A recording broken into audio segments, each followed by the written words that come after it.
Anybody could do that. You couldn't do that. You could do that. I could do that. You know, we could all do that. Let's do that. What are we going to do? Fly to Tahoe, rent a bobsled, and go down a mountain in the middle of the night? Good plan. I just wanted to let you know about my study group. Oh, don't be a fuddy-duddy. I'll be your study buddy. I'm about to embark on one of the great challenges of my scientific career. This work right here is going to change history. I think this is going to be our greatest mission. I don't have time to study. I'll never get into Stanford. I got big plans for you tonight. I got maps, I got charts. I'm going to see you through this because my credibility is on the line. It's at this point that you'll want to start taking notes. Welcome to the Sitcom Study, the podcast where we contemplate the TV shows we grew up with and search for the truth and wisdom within the tropes and cliches. And Amy, what are we talking about today? Well, get on the podium, Jay, because it's time for the Olympic Games. We are talking about the Olympics. The fact that this trope has anything to do with athletics and physical activity might be your first clue that this was not necessarily my idea for a trope. We have another very special guest, someone who's basically devoted his whole life, as far as I can tell, to sports and the intersections between sports and culture. David Smith, hello. How are you? Welcome. Hello. Thank you. I'm doing fabulous. How are you? I am great, and I can't wait to talk about all these shows. Now, this is another case where the guest came with a lineup. This was basically your idea. So why don't you explain, why don't you explain sort of who you are, your relationship with sports and all that, and then we can get into this Olympics angle. Oh, fabulous. See if you can do that in less than 2 minutes. So I call myself basically a sports professional, which is a very generalized term. I work as an applied sports psychologist. I'm a strength and conditioning coach, a sport coach, personal trainer, group fitness instructor. I'm currently doing my PhD in sports science, so I'm doing research science in various aspects of cognitive psychology and exercise science. As well, I work in sports diversity, specifically on LGBT in sports, doing professional education, community development, as well for the sports psychology community also. Not just with sport, but also exercise and physical activity as well. It's a big passion of mine. And a lot of it's rooted in the Olympics, which is why I wanted to come on and talk about this particular trope, because a lot of this passion of mine was inspired by the Olympic Games itself. So I thought it would be a fun topic now that we have the Paris 2024 Olympics coming up here in August. We'll have our crossover, just like all of these episodes from NBC had their crossover. Yeah, right? Yeah, exactly. So let's start there, because I feel like my answer is going to be much more kind of grumpy. What is your what does the Olympics mean to you, David, and why is it such an inspiration? Well, one of the things I really love about the Olympics is how it helps us to realize sport as a platform to create a common ground for the diversity of cultures, the diversity of ideologies, the diversity of peoples, in so many regards. You know, you see country borders, languages, all sorts of things that can easily separate us apart. Especially, you know, nowadays we got all this polarization in the world with politics and religion, all this stuff. Sport has served as a platform that brings people together, and that's rooted in the basic ideology of the Olympics movement itself, not just in the modern Olympics, but also the ancient Olympics. So in my opinion, if we could fight wars through sports and just put people on the soccer pitch or put people in, you know, doing swim races and stuff like that, if that was the way to solve our problems, we would be, you know, way better off, because in the end, people are physically active, having fun, and everybody, you know, comes out safe and well overall. So. Yeah, you know, athletic diplomacy. The way people rally around professional sports is like basically this sort of healthy tribalism. It's like one of the few ways that people can be like, I'm from this place, and so I want that team to win because they're the best, and you guys stink and we're the best. It's like a healthy outlet for that energy. Amy, do you have a relationship with the Olympics? Were you into this? Not particularly. Like, I think like everybody, I would get into them every, 4 years now, every 2 years, when they come around, and we would always watch together as a family. We were big figure skating fans. In the Winter Olympics, we were big gymnastics fans. In the Summer Olympics, and then didn't really pay much attention to either of those things, in the intervening years. But it was always something that was just on, and we enjoyed it. Yeah, I feel like my experience with the Olympics is there was an Atari game. This might be before your time, David, but the Atari 2600, popular video game console of the early 80s, they had a Winter Games Atari game where you could do like the slalom and the cross-country skiing and stuff. I kind of liked that. I think he was definitely an inside kid. At some point I watched the movie The Cutting Edge with yes, D.B. Sweeney. Toe pick. Yeah, yes, exactly. That was for a long time probably the bulk of my Olympics knowledge. Yeah, I don't know. For the most part, my experience of the Olympics was like the things that I wanted to watch on TV wouldn't be on because the Olympics was on. How dare you cancel my Golden Girls for the Olympics? Yeah, exactly. But in terms of what it means for these sitcoms, I feel like it's kind of like we were talking about with our chess episodes. Like, I feel like the Olympics is a shorthand in our culture for, like, excellence, for a certain thing that, like, people devote their whole lives to becoming really good. Yeah, at this thing, and the best in the world. And so I feel like it's inherently, it's sort of rife with like sitcom potential to have, if you have a show about a bunch of goofballs who aren't that good at stuff and don't do anything right, then like, yeah, of course, to somehow juxtapose them with the Olympics, it writes itself. Which is why exactly I was excited about this topic, because it's exactly what we're going to be discussing today. Yes, definitely. So, Amy, what's our lineup? What did we watch? We are watching MASH, Season 6, Episode 11, The MASH Olympics. Dharma and Greg, first time on the podcast, Season 1, Episode 17, the official Dharma and Greg episode of the 1998 Winter Olympics. The Goldbergs, Season 3, Episode 16, Edward Eddie the Eagle Edwards, and Superstore, Season 2, technically Episode 0, because it aired in the summer during the Olympics before the season started. But if you're looking for it on streaming, it's Episode 2-1, called Olympics. Yeah, so starting with MASH, we covered MASH before on our season finales episode. This was not something I was super into as a kid. I'll say again what I said then. When you're watching MASH, at any given time, about 90% of the pixels on your TV are going to be brown, tan, or olive green. I thought you were going to shout out just the sexiness of Alan Alda one more time. That was something I discovered later. Alan Alda, so funny. Girl.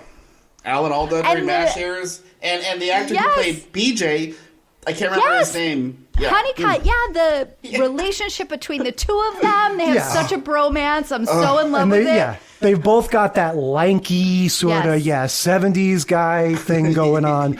But yeah, MASH to me was just too dusty. It was a bunch of grown-ups at a war, so I was never into it as a kid, even though, of course, I always knew its reputation as one of the great shows. David, were you a MASH guy? Do you have a lot of MASH experience? I have MASH experience. I won't say it's my favorite or one of my favorites, but I definitely watched it a lot as a kid growing up because my dad was a big fan of it. I mean, he grew up, right in that era. He was born around 1960, so he went through the whole Vietnam era and that whole growing up phase, and thankfully was too young to be drafted. But, MASH was kind of a huge sitcom that really reflected, a lot of the things that he grew up with. So when I was a kid, we used to watch it like all the time on reruns. And when I got back into it during the pandemic and just binged watched the whole thing, I realized, wow, this is a very brilliant show, like very smart show. So I definitely became a bigger fan of it. You've watched all of MASH? Oh, yeah. Well, and I have to say, this episode was very fun, but it actually kind of, it made MASH lose credibility for me a little bit in terms of the realism of this show and the way it's portraying the armed services. This overlaps a little bit like we talked about with Brooklyn Nine-Nine. When you're making a show about a police precinct, an army outfit or something, you're walking this very sort of tightrope between like making it funny, trying to make it credible, but also understanding it's not a documentary. People are, tuning in for laughs or whatever. The fact that this ultimately devolves into a sort of office picnic type thing just made it, I didn't seem like the most down to earth storyline. But it's funny that you add that, because I was thinking when I was watching it how not necessarily in its depiction of military culture, but more of the way that they edited this episode or structured it, I guess, because I was thinking in terms of what MASH can do as a potential, this episode wasn't the strongest on their list. I mean, it wasn't the worst. It was like a solid mid-tier episode, but there was definitely like, in a few of this, I was thinking like, there's a lot of things here that don't really connect as well as they should. Maybe it's because of the limited timeline or what, but I mean, that's a whole thing on its own. It's right? definitely sitcom-y, you know. Yeah. It's very tropey and sitcom-y. I think the point of MASH in general, most episodes, especially, I mean, we're midway through the series. This is season 6, right? Like at this point, they've hit their stride. They've figured out who they are. When the last episode we watched was the end of season 1, and season 1 didn't have great ratings, so they retooled some things, and season 2 was a little bit different. It became more of what it is, what we just saw, which was they're paying attention to the leisure time, right? You're not, there's every now and then they'll have a really dramatic, like ER style episode where they're dealing with something, you know, a very special episode kind of a thing.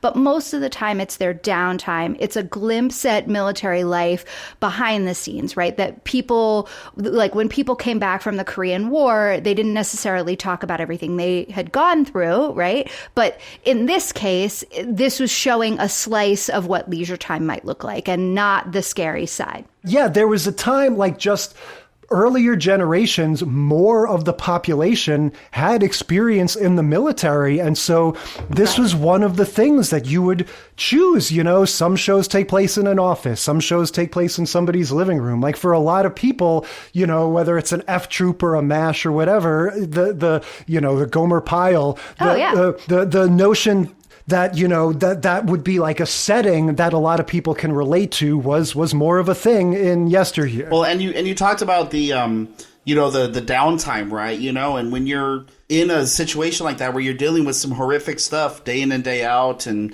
you know things are getting crazy, I mean, you have to find ways to keep yourself sane and keep yourself occupied and entertained. I mean, you're stuck in the middle of some barren land where you've got limited resources, and you know you've seen all these atrocities, and there's nothing you can really do to kind of entertain yourself or do anything. You can't go to town, you can't go to the movies or rather, you know, you're just kind of stuck in a tent. So, you know, I think that's where MASH, like you said, highlights in terms of, okay, well, what do you do in those off times, and how do you keep your sanity You build your in check? own distillery and make martinis. That's number one. And you form a sort of like Jim and Dwight-esque rivalry Right? with each other, you know, with pranks and stuff. Oh, and then you constantly try to get out of the military. Right? So the last episode that we watched of this, we didn't get to see Klinger. He hadn't joined the show yet because it was end of season 1, and he comes in season 2. And so we get to see him in all of his glory. He's wearing like, fascinators. In full Klinger, right? So the premise of this episode is kind of twofold. There's this guy, Ames, who is he's a career army guy. He's going to get kicked out of the army because he's put on too much weight. And so he's like, oh, well, may as well just give up the ghost and eat everything. And then Alan Alda and BJ Honeycutt, they're like, hey, we can help you. Don't do that. Like, we can help you lose, 20 pounds in 10 days. That's probably not very healthy, but that's what they're going to do. So they're going to help him so that he won't lose his pension and benefits and everything because he's going to get kicked out. And then Klinger hears that you can get kicked out if you're overweight. So he decides, all right, I'm going to eat all the things. Double down. So he's spends like walking the around with entire his sausage, episode walking around this giant salami that he's just like eating. It makes it like it hurts my stomach just thinking about it. It makes him but sick too. He's in full dress. He does. He ends up getting sick, right? He's in full dress and a fascinator. Sometimes he has a wig. Usually has on earrings. Like very well accessorized. He's very pretty. Yeah. All right. Hang on. We need to slow down here because there's a few things that I need to clarify. Because you guys, with the fascinator, you're talking about the cook now, right? The chef? Or Yeah. you're talking about the guy at this who wants point to, in the show, he's a cook. Yeah. Okay. Yeah. Before we get to him, let's just set up, in terms of tracking the trope, in the very beginning of this episode, you hear the PA announcing something about the results from the Helsinki Olympics. Yes. Right? So this is going to be like a lot of the shows immediately setting up that this is sort of a backdrop. Like whatever else is going on in the show, it's like, oh, by the way, this takes place at the time that the Olympics are sort of in the air and everybody's talking about it. Right. And in terms of so in real life, this airs in November 1977. There aren't any Olympics going on. There aren't any Olympics on the horizon. It's just they are in their phases in time in the Korean War. Right. They're in the winter of 1952, and that's when the Helsinki Olympics were. Right. And then meanwhile, we've got the overweight guy, like you're saying, who wants to lose weight. Now, what is the deal with the cook dressing like a woman? Like, is that just his character? Yeah, so Klinger does because the context of the show is that they're all there because they're drafted, right? They're not there because they want to be there. They were all drafted. So Klinger is a character who's trying to find a way to get out without quitting. Like, he's not going to go and say, I quit and leave. He's trying to find a way to get himself discharged. And he's trying to find any technicality, any loophole in the rule book to get himself discharged. And the first thing that he finds is, if you're, and this plays into the whole, like, not necessarily no homosexuals in the military, but things like, you have to stay in uniform, you can't dress, weird and all these things. And before Don't Ask, Don't Tell, where...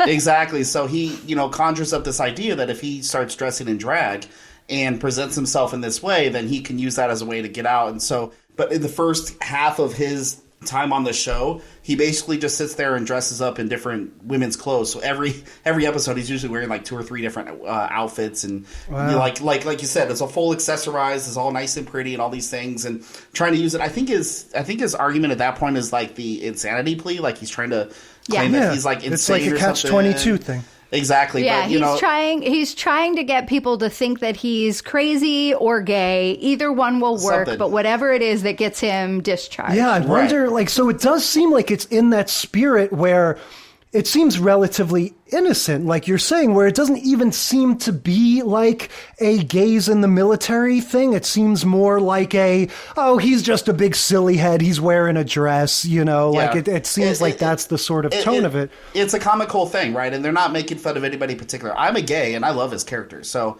I've never gotten any impression from him. It's just so interesting. By the time this is airing, like by the time the show is being made, like it's getting pretty close to the point where this would start to be a real issue in the headlines, right? But it seems like at this time, they still just sort of have like a silly kind of cavalier attitude. Well, I think the whole point of it is that they know that he isn't, he's doing it so that he can get kicked out. So the sort of inciting incident for this is going to be that this whole MASH outfit, all like 17 of them or whatever, cannot flip a car, right? Like an ambulance. An ambulance a big Jeep goes or around over. corner and turns over. Yeah, and so the colonel, who I think of as the guy from Dragnet, right? The white-haired guy, he's the one that's gonna, say like, all right, you guys, this shouldn't be much of an issue for you. And I have to say, at a glance, all of these characters look to me like they're in good shape. They look, maybe some of them are kind of old at this point to be like in the army. Well, a little gray all hair. 17 of them should be able to flip a truck, but apparently not. So. They weren't trying very hard. Yeah. And so, I also noticed it's funny that the characterization, again, I'm relatively new to MASH, but it's clear that this doctor character, he is your snooty, he's Alan Rickman in Galaxy Quest. He is your, I'm too good for all this. But so it's funny that they give him, the doctor character, the role of, I don't like exercise and I object to all this. And he tries to find medical reasoning to go against it, right? Exactly. Which I'm like, again 1950s, so. Yeah, exactly. He's like, we need to respect the food pyramid. We need to all eat our bacon and red meat and avoid doing any exercise. And the exercise is their solution. What happens? The other troop shows up. So the MPs come in, and there's only 4 of them, and they start making fun of all the doctors and nurses that can't flip the ambulance, and they were like, "Do you need our help?" And the MPs are like, "No, we're fine." No, we got this. And they flip it, they flip it over, easy peasy, and the whole troop, the MASH troop, is like, "Oh gosh." Alan Alda makes a joke. He goes, "Don't you want to warm up by flipping a Jeep first?" Right, because they're lighter and meant to be rolled over. Like, afterwards, they, like, let's go to the mess tent for some humble pie. Yeah. Yeah. So yeah, the colonel is like, all right, that's it. Inspired by the Olympics and the fact that Honeycutt and Alan Alda's character Hawkeye are training Ames to lose weight. He says, you guys are going to compete in Olympics since he tells them they have to train the MASH squad, and nobody wants to do it, and the other doctors like arguing. Calisthenics, right? And this is where it's straining credulity to me from the get go. Again, I have as much experience with the military as I have with the Olympics, and in fact, I didn't even play an Atari game, so I have less experience. But it seems to me when this guy goes like, "All right, everybody, daily calisthenics," I'm like, I get that these guys are not like infantry soldiers or anything, but don't they have to do exercise anyway? Like, you are in the army. These guys, like I said, look like they're in pretty good shape. Like, they don't have to do a jumping jack once in a while as part of their normal thing. I mean, it seems like no. It seems like they've got, this is a unit that's based around responding to medical emergencies. So, in their downtime, the ones who want to work out. Medical professionals are supposed to know that exercise is good for you. Okay, but you also had a heavy doctor. Yeah, and this is the 1950s. And doctors smoked. Yeah, and they used to think that, like, for example, exercise would cause a woman's uterus to fall out. So it's safe to say that medical science back then, in terms of exercise, was not exactly accurate. Yes, and this is a co-ed troop. Yeah. So it starts with calisthenics, but like I said, from before this even started, BJ and Hawkeye have been one-upping each other. They've got a Zack and Slater type relationship with, oh, you were head of the varsity team? Well, I had a varsity jacket with 5 letters. Yeah, so that's in the air. The basic calisthenics don't work, so this colonel guy from Dragnet is like, okay, I have an idea. We've all been following the Helsinki Olympics. Why don't we do the MASH Olympics? And that is where I'm like, what the hell kind of army troop is this? Especially when the Olympic Games turn out to be like, get on each other's shoulders like you're teenagers in a swimming pool to do like a chicken fight. It was thing. the nurses' race. The nurses' race where you had to carry a nurse on your shoulders. I'm like, there should be some safety considerations here for that. Yeah, that seemed very dangerous. The whole thing felt very South Pacific at that point, right? Yeah. So they do a thing where they cut in black and white footage of the real Olympics, right? And that almost gives me almost like a Clarissa kind of feel or something. Like, I feel like that's the kind of thing they would do like on a Nickelodeon show or something. You cut in maybe that's where Nickelodeon got it from. Yeah, it's sort of setting down that basic like sitcom grammar, like that kind of silliness. So yeah, they cut between this black and white footage of the real Olympics, and then their first event is crutch race, right? You race on crutches, which I've never done personally, but again, definitely the vibe of an office picnic. Something along the lines of a potato sack race or something. So before we get to the crutch race, though, what I want to say is two things. Is that they went straight from the calisthenics to like the next day starting the Olympics, and they placed this bet on the team to win, but they didn't really show like were they training for it, because the whole point of doing this Olympics was supposed to motivate the camp to be more physically active and to do fitness, but like it seems like they just went the next day right into it. Like, was there any, like, I know training montages weren't really a thing back then because Rocky hadn't come out. And the Olympics is the training. Like, the Olympics is just this fake thing he's come up with to get them to exercise. Right. But yeah, when they make that bet, that's definitely when I got the Zack and Slater vibe. Right. And then I love the opening ceremony with the torch, because they had like the little bedpan cauldron, and he lights it. Yes. Klinger's like, yay! And then he lights the cauldron, and then he's like, ah! and just freaks out because it's on fire. And I'm like, it's okay. You know? Yeah. You were doing it on purpose.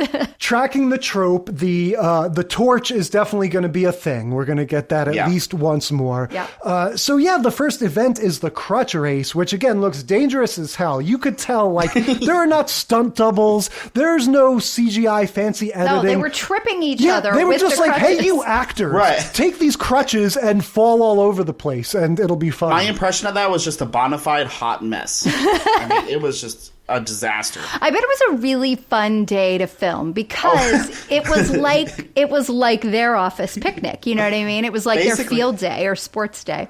I bet you they didn't even give him any real instructions. They just said, okay, Houlihan is the one that wins, but everybody else just do whatever and we'll just run the camera and see what happens. 100%. Because all of those people, all of those like nurses and other guys that we never saw or maybe were in the background of other shows sometimes, like they were having a blast. They were doing all sorts of things. This was 100% just like have at it, go for it. Just go what happens. Yeah. There's one gag or stunt that is particularly sort of ambitious where one person, like I think maybe BJ, like sort of like checks or tackles Hawkeye or something, and then his crutch shoots out like a 7-10 split in bowling and like knocks out the doctor guy who's like 10 feet away or something. So I don't know if like they planned that or that was just a funny thing that Hawkeye kind of threw it. Exactly. Like, is that just something that just happened on accident and they just said, oh shit, like we got that on camera. Let's keep that.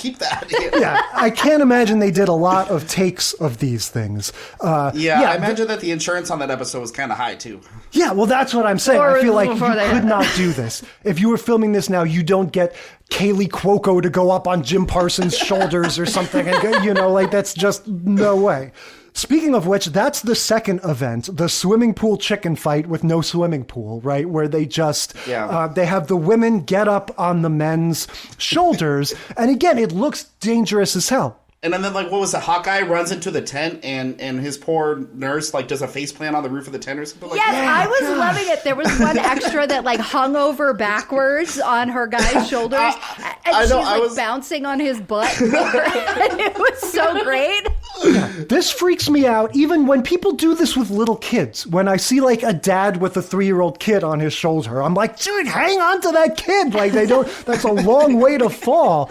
And so, to see grown-ass people You're doing no this. fun. But that's the second of their, Olympic Get down events. from there. I'm scared for you. I hasten to add, what is the not nutritional, what's the but physical fitness aspect of this? How are you? Especially for the woman. Yeah, this isn't getting in shape. I guess for the guy, it's kind of a good workout. Yeah, but the woman's not getting in shape. She's just riding on the shoulders. Like, unless it's the one that like you said, is like falls back and has to lift herself back up somehow. I mean, yeah, the sort of finale of this is the obstacle course, and this gives me echoes to a Saved by the Bell episode. I don't know if you remember this, David, but the army recruiter comes to Saved by the Bell, and he makes a little obstacle course for them, and it's a similar thing. And in that one, I feel like Screech has to be the one that represents them or something. It's a similar thing where it's sort of like an underdog thing. In this case, like there's clearly the underdog, and then clearly the hot jock, and the one that it's the we haven't mentioned it. This woman character, Margaret. Okay, her husband is some other army guy. I don't know. We don't really need to get into it, but he's like some hotshot. The little side story is that she is going on R&R with her husband, who's also in the army in Korea, and they haven't seen each other in a long time, but they both got their vacation to line up. The prize for winning the Olympics, the MASH Olympics, is 3 extra days of R&R. Yeah. So she has 7 days with her husband in Manila, and this is potentially, if she's on the winning team, will extend it to 10. So she goes from like not wanting to work out, not wanting to do the calisthenics, to like the most intense person. She's like, we gotta win. And her motivational speech is so epic in that. Goes exactly. for it. She's like, don't you understand? Don't be losers. Like, she just is so intense. Well, whereas like Honeycutt's like, do your best. You got it. Yay. So she's supposed to ride on Klinger's shoulders in this carry a nurse race. Well, this is when the salami starts repeating on Klinger, right? So he's like, can't do it, need to bow out. So then they suggest that her husband Donald come take take his place, but he is like buff, right? He's like this big, he is hot. yeah, broad, like barrel chested, very in shape dude. And the other team is like, no, you can't. And then he goads Hawkeye into letting him be on the team. Oh, of course you don't want me on your team. I love how he plays into that ego. Like he knows exactly how to like slip his He's way like, right in. these guys think they're so smart. Watch out. And he goes Hawkeye, and Hawkeye's like, oh yeah, you think you can beat me? Fine. You're on. You get to be on the team. So he comes in and he's on the team. And then for the last event, of course he wins. And then for the last event, they draw names out of the hat for the last two people that are going to run the obstacle course. And it's Ames, the big guy that they're trying to help get in shape, who's a bit clumsy, and this guy Donald, the husband, who is buff and whatever. So it's like the tortoise versus the hare in this last obstacle course race. But he's going to pull a Casey at the bat. Yeah. He's like, hi, look at me, I'm so hot. I love you, Houlihan. I love you, dear. Yeah, he's too busy showboating to, take it seriously. And then, it's still because he is like miles ahead of this, this poor other character who can barely make it through. He's showboating and doing all this silly stuff. And then what does he like? Oh, he misses the finish line or something. He misses, spins out. he misses the last tire. Yeah. So even if he didn't fall into the big net thing near the finish line, he missed the last tire, so he was going to lose anyway because he didn't complete shout the out obstacle course. Reading the IMDb. Shout out to reading the IMDb. Very, very, and good. So he falls into this net mesh thing and he gets all tangled, and then Ames wins, and then Margaret's all angry because she's like, we were going to have more days together. Yeah, and then it ends with she's not happy about that. He's like, well, it was just a doggone game. We still get our 7 days. And then it ends with all of the doctors, like all of the MASH characters, like in the operating room in various states of like, some of them are victims, some of them are tending they're all to sore. the other ones. They're all moaning and groaning. I wrote down that Hawkeye looks like Hector from Breaking Bad. They're rolling him around in a wheelchair and he's got like a bathrobe on. That was the bet. The bet was, you have to push me around. If my team wins, you have to push me around in a wheelchair. That was the bet, and that's why they're doing it. Gotcha. So yeah, look, in terms of tracking the trope, just like I said, you start from the jump with where the Olympics are happening in Helsinki, everything is, that's on our minds.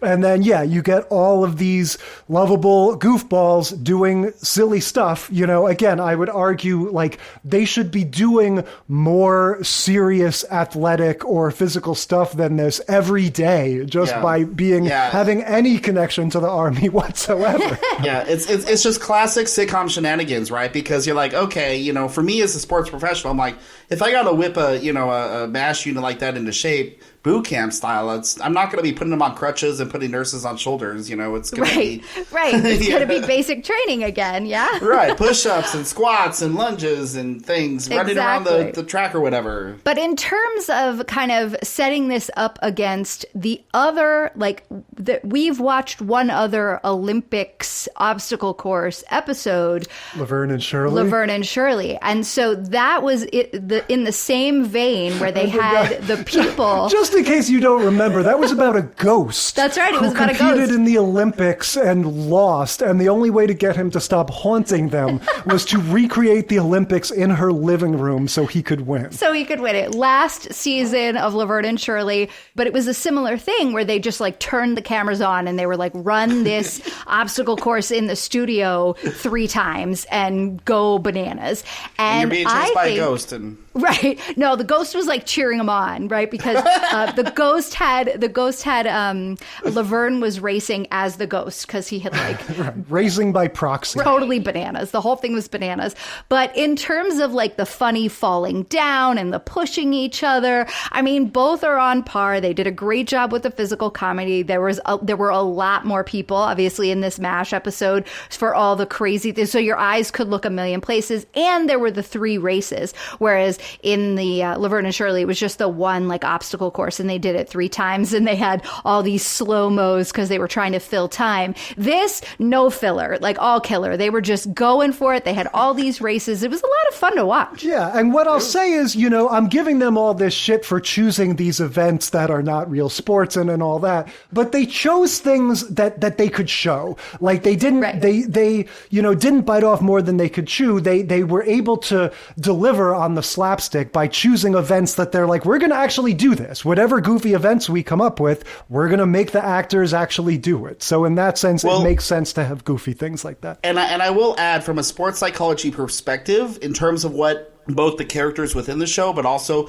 the cast of the show could have gained out of this was more cohesion and team group cohesion, right? So it definitely was a bonding experience, I'm sure, and brought the whole group together even further, which, is always a good thing. Right on. All right.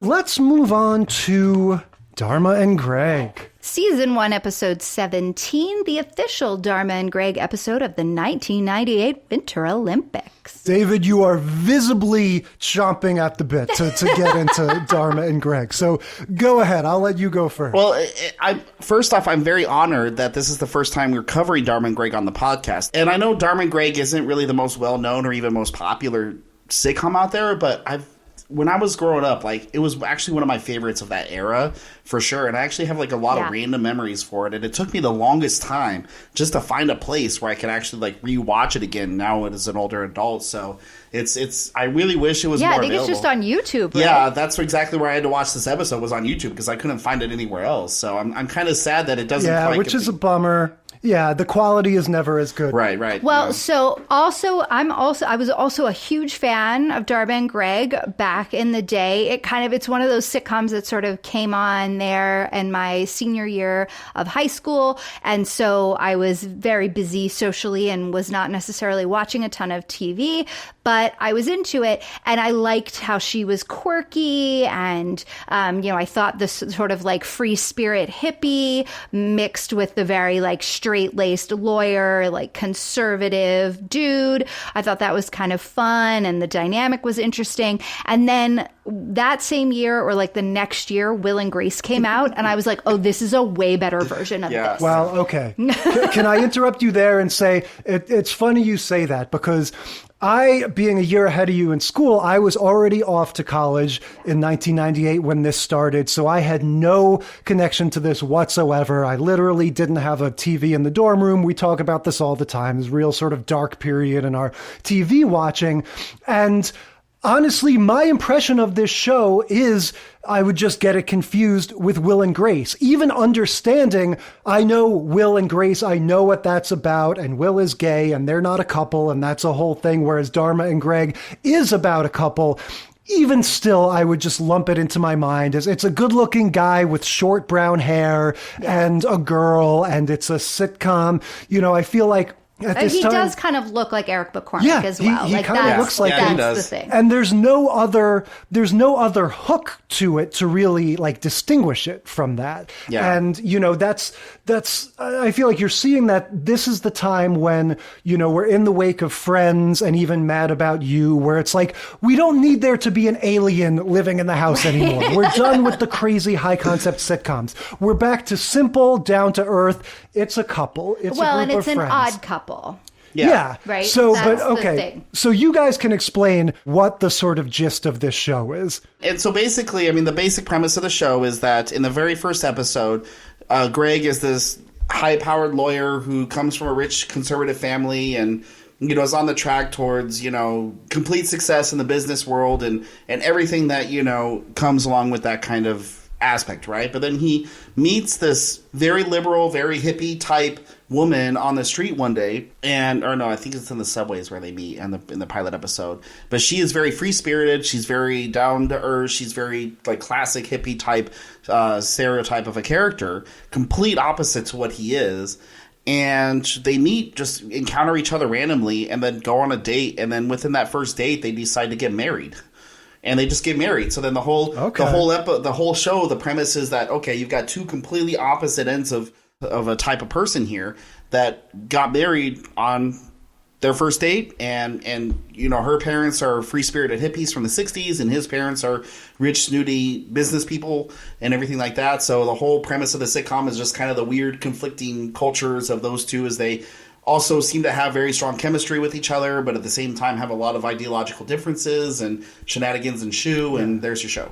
Okay, it does seem like the families are a big aspect of this, right? Like his dad and mom are both characters, and then he has a friend whose dad is also a character, right? Right. No, that's Dharma's dad. Yeah. Oh, that's Dharma's So both dad. both Bald sides guy. of their parents are major characters. So Dharma's dad and mom, and then Greg's dad and mom. But then they both have friends, at least in the early season. I think they kind of drop, I think, at least one of the friends later on. But in the early seasons, Greg has his own friend, and then who is Pete, I think his name is, and then Dharma has her own friend Jane as well, and they kind of use that as a way to add a little, Well, yeah, we're going to see in this episode, it's going to be very much divided on gender lines. Yes. I feel like this is something all sitcoms like to do once in a while, at least up to a certain point in time. Let's have an episode where we've got the girls over here, the guys over there.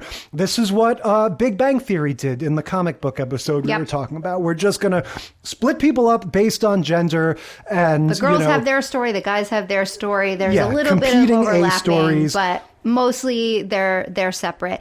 And this is where I was like, wow, this show doesn't hold up. Like, I mean, I knew I kind of fell off of it once I got into Will and Grace, because it was, just much better.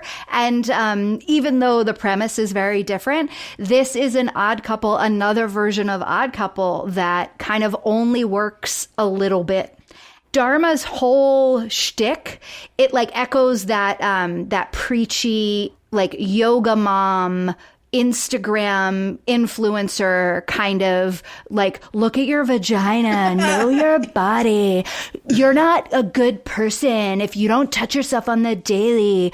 But then their whole thing of so their impetus for having this girls moment, right, is that Greg's mom is turning 50. She's freaking out. She's acting like she's dying. She's going through menopause. She got Exactly. She got an AARP membership letter. She's very upset that she's turning 50. She's going to go have all this plastic surgery. She's just denying her Also, age. super 90s storyline. Should I get plastic surgery? Right.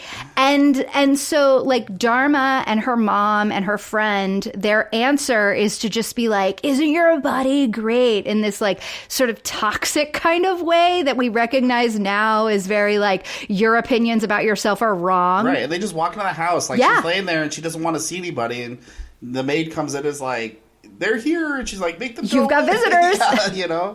Yeah, they're going to do a whole sort of workshop with her. I have to say, we mentioned we had to watch this on YouTube, so the quality isn't great. But this whole storyline makes no sense to me. Maybe it's just that I'm old now, but this woman looks great. This woman just looks way too young to be they're going trying to convince her that she doesn't need plastic surgery. Women get plastic surgery to look like this woman. Her hair is blonde. I mean, if she's turning 50, she should have at least some white or something like that. I mean, there's no indication. Yeah, she's already Michelle Pfeiffer or something. Yeah, she's already dyeing her hair. She's already fighting age. I think that's what we're supposed to understand. But their whole conversation with her about being young isn't about being a woman. It's about men. It's about having good sex. It's about, you know what I mean? And it's not really about, and I was it was bothering me. What's that test? The Bechdel test. Yeah, the Bechdel test. I was like,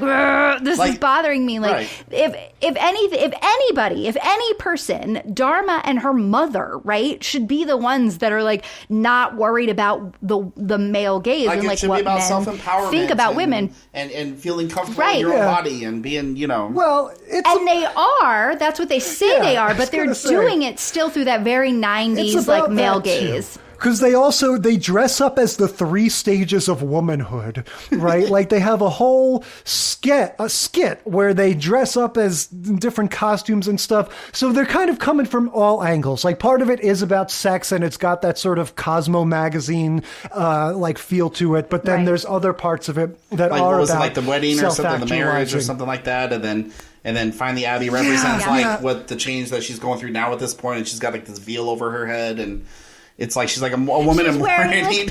I don't know what that was. Yes, she's got this like big old blanket wrapped around her, and she's bent over, and she calls herself the crone. Like I was like, oh, what the hell? So bad. So their solution to all of this is to put on wigs and go to the officers' and dress club. all like hot. So you want to talk about like plastic clothes. Dress like trashy sex workers, ladies. basically. Exactly. And you want to talk about military, like not accurate portrayals of the military. Like, first of all, you can't get into the officers club unless you already are like in the Navy so you can get on the base. Well, and they had number captains one. that So were like, how are you getting in they there? had captains that were like 20 years old. Exactly. Like none of this is real, but okay, whatever. This is sitcom, suspend disbelief. Yeah.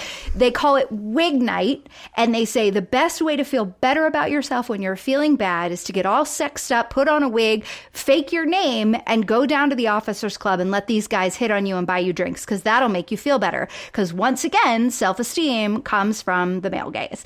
And I was like, this is so backwards. And did you notice like who they dressed up as? They were like clearly like very specific archetypes of different types of women. Yeah, one of them is Marilyn Monroe. Right. Yes. One of them is your like typical streetwalker lady with like the short skirt. She looks like the mom looks like Greg's mom looks like Linda from The Wedding Singer. Yeah. Oh yeah. So I will admit though I did get a kick out of like Dharma being pregnant during that. Dharma's pregnant belly. Right. And her way of like repelling every man. Can I buy you a She drink? was like, Oh, "Are you that's my what got baby's me- daddy?" Oh, that's what got me in this the first place. That was hilarious. That was funny. To your point, That was good. the way that that the mom Kitty is going to sort of have her spirits lifted is because one of these young naval officers is going to say, "You remind me of my mom." At first, she finds that devastating, but She's then so when it's dramatic revealed, about it. yeah, but his mom's only 37. Yeah, then she's it's like, "He thinks I'm that's 38." going to make her day. But look, this is all their story. The Olympics aspect of this is going to begin much like our MASH episode with the Olympics on TV. You know, we're Right. going to overhear an announcer on TV at the very beginning of the episode to sort of immediately set the stage of like, okay, everybody, this is going to be our Olympics episode that takes place against the backdrops of the Olympics happening. And Yeah, this is an NBC show, and this is the I think the Nagano The 1998 Olympics, Olympics, 1998 Winter Olympics. So there, it's it's the synergy, corporate synergy. And the ongoing joke is that they're kind of making fun of the sponsorship aspect of it because they're always like, oh, the official whatever's in my hand of the 1998 Winter Olympics. So it's like an ongoing gag where they're like, oh, I've got the official takeout dinner of the 1998 Winter Olympics and the official mother of the Winter Olympics. You know, it's just like an ongoing joke that they keep going, which is the name of the episode. Oh, yeah. The title of the episode is this crazy. Did you say it? Okay. Yeah, that is wild.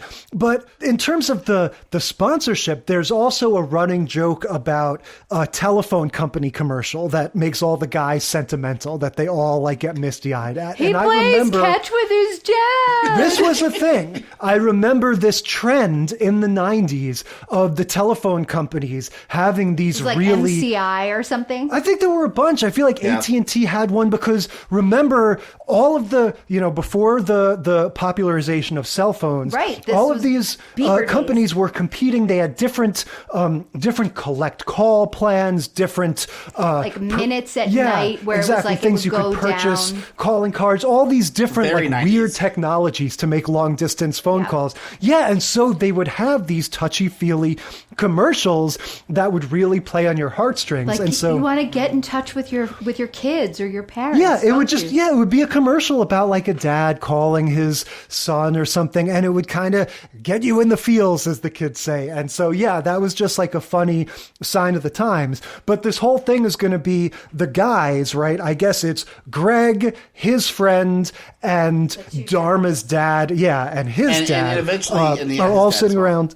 And it was very funny, again, not knowing any of these characters. The one dad comes in and says, I don't believe in the Olympics. And then Greg's dad says, of course you don't, Finkelstein. No need to explain. I love that line. then he Like, oh, I'm explains sure anyway, you've got a right? whole spiel about this.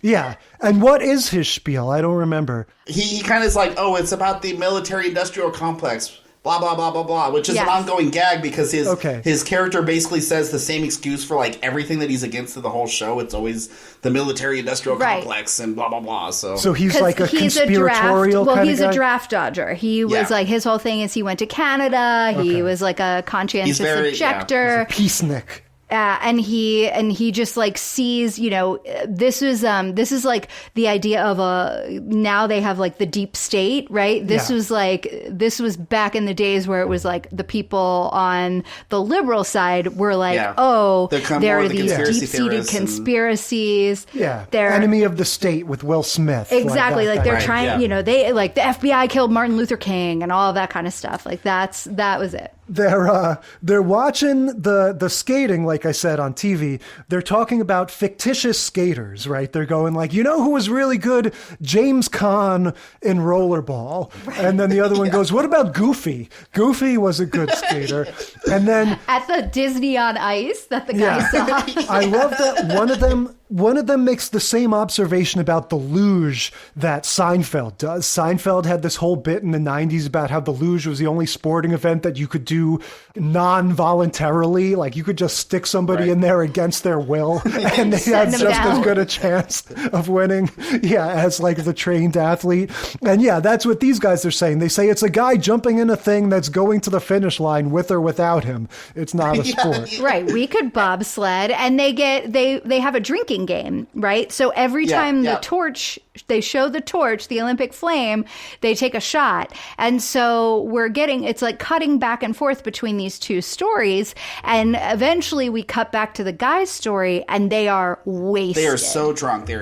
Yes. Especially with all the sentimental phone commercials, right? And they get increasingly emotional. Yeah. Yes. It's a recipe for disaster. But David, do you have a take on this? Is the luge like this whole joke about, you can just stick somebody in there and like all you're doing is falling basically? Like, do you consider it a real just sport? On a slide. Oh yeah, it totally is a real sport. I mean, it's I don't know if you remember Cool Runnings, obviously, but one of the most important aspects that Cool Runnings teaches about bobsledding is the start is the key factor, right? Because it's all about how quickly you can push the sled. It's all about the speed and then the quickness that you can jump into it. But you can't just push the sled down because as we see Cool Runnings is a different depiction. In Cool Runnings, the sled breaks and then they crash. Feel the rhythm. Right. Feel the ride. Get on up. It's bobsled time. It's bobsled time. Well, in Cool Runnings, it shows the sled crashing because it's a piece of crap and it breaks apart, right? But in reality, the driver has, the two little pulleys that, he can use to kind of control and steer the sled. But then the guy in the back is the brake guy and has to, be able to maintain the speed, right? So they don't want to go too fast, but they don't want to go too slow because they want to be able to maintain control. So, because they could fly up off the edge and flip, exactly, right? And that's exactly what happens. That's what in the real Cool Runnings story with the Jamaican team, that's what happens. That they went too fast and they lost control, and that's what caused them to flip. So it's a very cognitive heavy sport because you have to have the fine-tuned control of being able to navigate the course.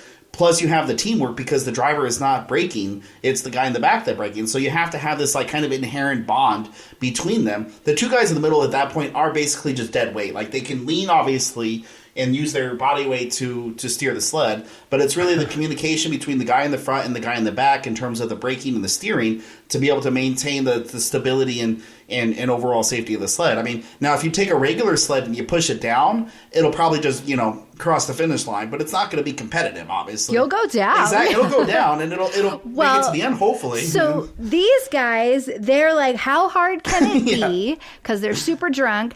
And then Greg's like, oh yeah, what are we going to do? Like get a plane in the middle of the night and go to Tahoe and then just like find a canoe. And they were like, great plan. So off they go.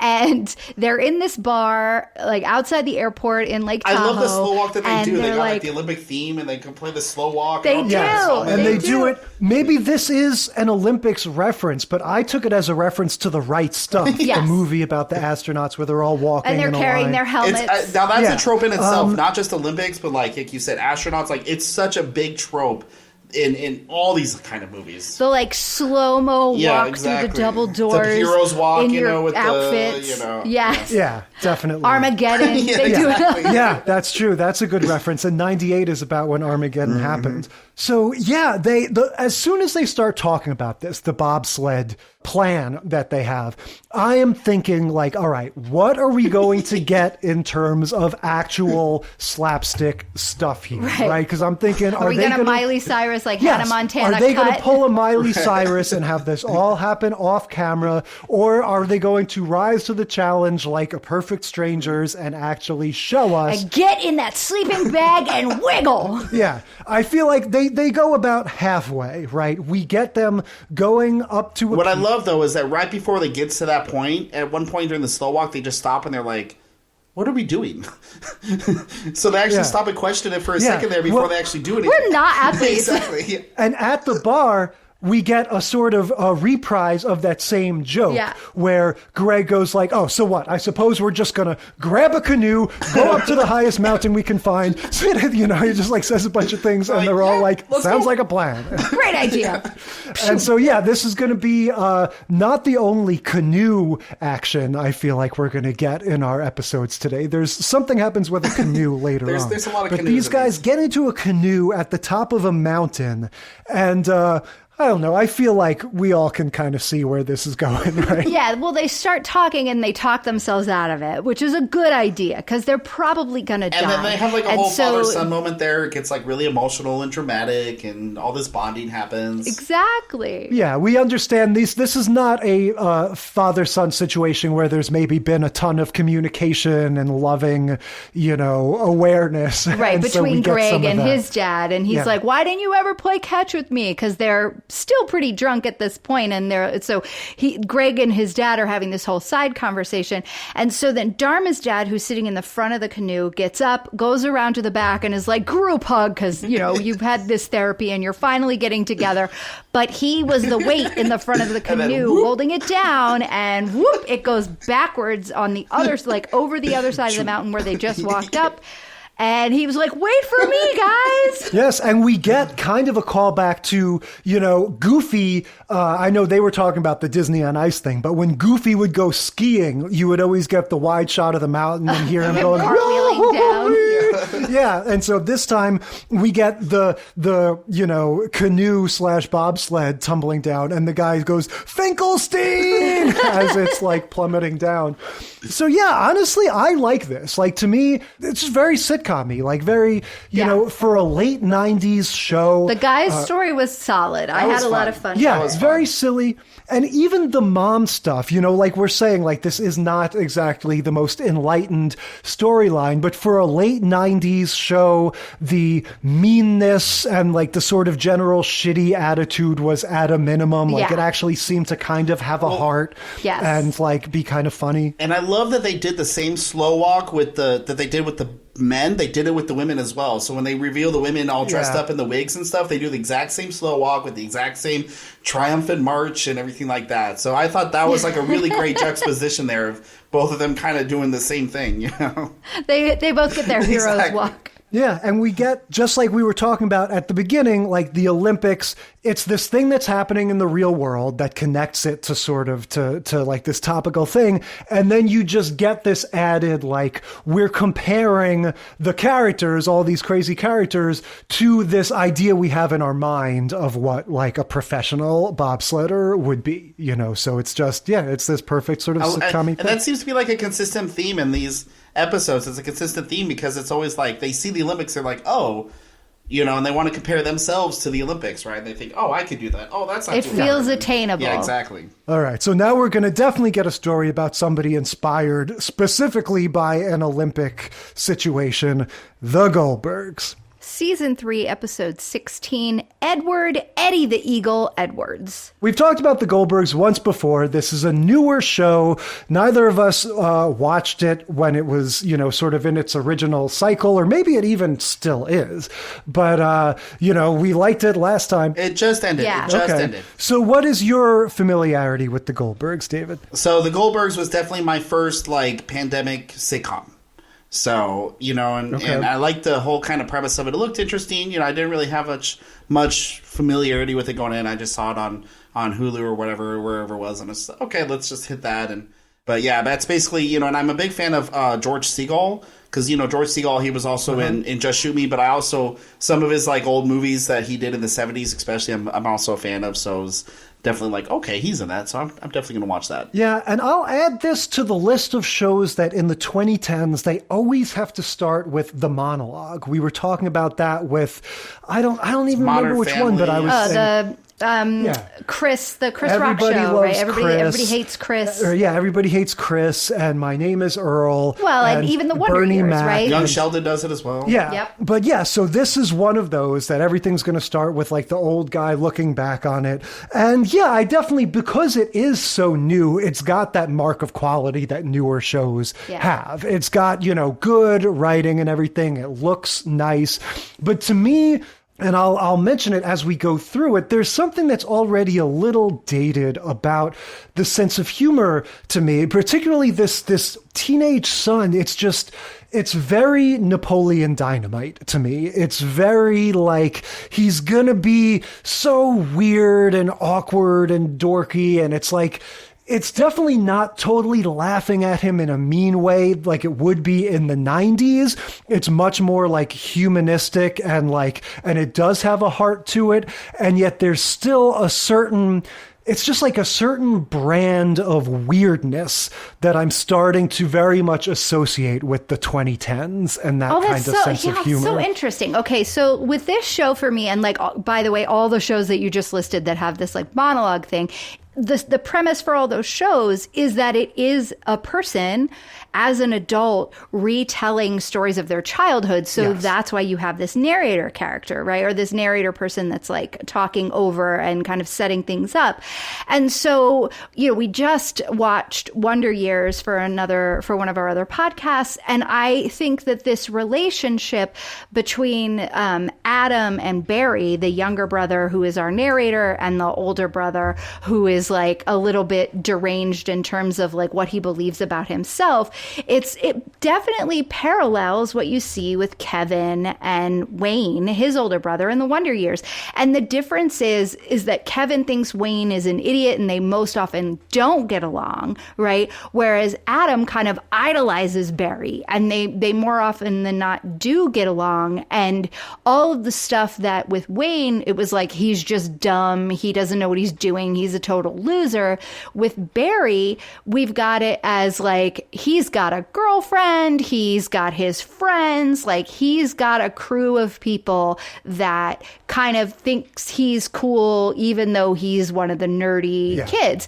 And I love that. I think that to me is so spot on, because even if you're, one of the untouchables in school back in the day, you still have your friends. You still have your little crew that you're down with, And so I think that really holds up. I think it gives it a heart that's really nice. The one part that I sort of struggle with is the actor who plays Adam does this thing with his voice, and his voice bothers me. He does this thing, he sort of talks in this weird way. It definitely fits for him to be the kid version of Patton Oswalt. Yeah. I mean, I guess, but he doesn't sound like Patton Oswalt.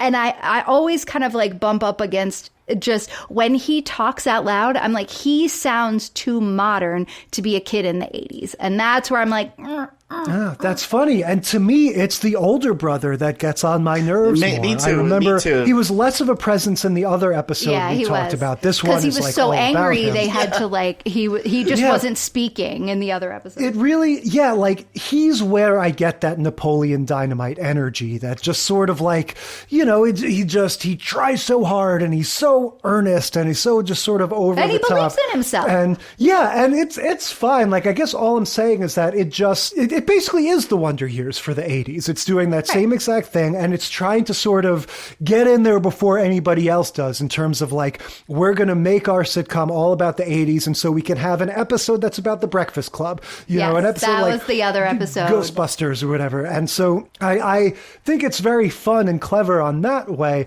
I guess I just find that like, it's not laugh out loud funny to me in a way that it might have been when if I were watching it in like 2016. Oh, and I was gonna say, like, for me, the characters, it seems like, I mean, I love the show for what it is, but yeah, like you said, I haven't rewatched it, and I haven't even caught up on the last season because it does get kind of it gets a little exhausting after a while. I think you're right. I think I didn't actually laugh out loud, but I really enjoyed this. I mean, it was a fun episode. Yeah, I enjoyed Barry and his like complete delusion, and I see where you're saying like the delusion is very Napoleon Dynamite, 100%. And so the deal with this episode is that Adam always has built up his brother as being like the best at sports because he is like Jay and he's an indoor kid. And so when they also play like together, me, he's an older brother. Right. Or rather, Always Barry is an older brother. Adam is a younger brother. Adam's the little brother. Right. Adam's the little brother who supports so his because Barry is brother. the older one, Adam has this sort of myth of him as, the presumption is that he's good at things and that these things we do inside our house have some legitimacy to them when maybe not. And I love this, right? Because they're talking about all these games that they like make up in their house. So do you have siblings, David? And did you do this when you were a kid? Yes and yes. I have one sibling, a sister, who's 4 years older than me. But I also did spend a lot of time with my cousins. In the summers, all of our parents worked. So in the summers when school was out, we would go to my grandma's house and basically just spend all day hanging out at grandma's house. So we would always play random games and do all sorts of crazy stuff like this as well. So this was totally on point with some of the experiences that I had in childhood. Oh, yeah. Like, I was watching, they had one where they were calling it, like, umbrella racing or whatever, and they were on, like skateboards, and they had umbrellas, or, like, they were in, like, wagons with umbrellas. It was wild. And all I could think of was, like, all the times we were at my grandparents' house, they had this really long dining room, but half of the dining room was, like, a hallway. And so we would get on towels, and we would just, like, drag each other down this hallway that was so long. I mean, so many, like, you want to talk about breaking ankles and slamming into walls. Like these games were the most dangerous games ever. And what I had, my brother and me, it wasn't so much a game where you like had a winner and a loser. I know what you're gonna say. It was called na na na na na, and they this put is going to be feet. Yeah, hang on. I'm going to try to describe together. this. It's going to be kind of hard to describe, but it's two people. You lay down on your backs on the floor. This is what the game sort indoor of like, kids come up with. With your feet. You lay down sort of touching at the feet, like a little bit too close together for you to both. And you push your feet back and Let me forth explain like a bike. And so that you're a little bit too close together. Then you both lift your feet up in the air and press your feet against, you press the bottom of your feet against the bottom of the other guy's feet. This is not a game! With both legs in like alternating positions. And then you start going, na na na na na na na na na na. Okay, and we need to say that Jay's brother is 6'5". Wow, we did this when we were kids. Me and my sister, we would wrestle and we would fight, but we had an extra element because my mom used to work nights, so she would be sleeping all during the day, right? And she would always sleep in the basement, and of course everything is on top of the basement. And if we woke up mom, she would get real angry.